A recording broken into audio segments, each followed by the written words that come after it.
Durub danışır əşi minlərlə günah eləyib gedir həccə. Sən nə işi var?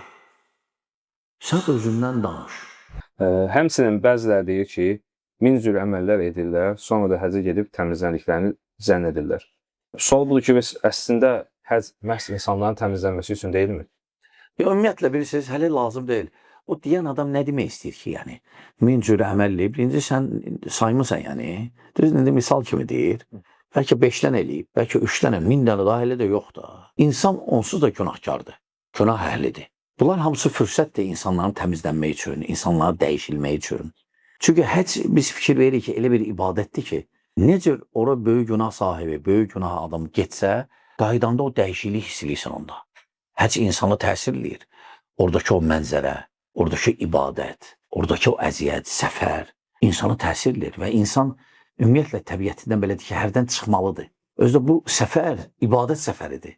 Təbii ki, təsir eləyir ona. Durub heç namaz qılmır. Bəlkə də heç bir dəfə ömründə zəkatdan danışmıram. Bəlkə də sədəqə verməyib. 1 manat.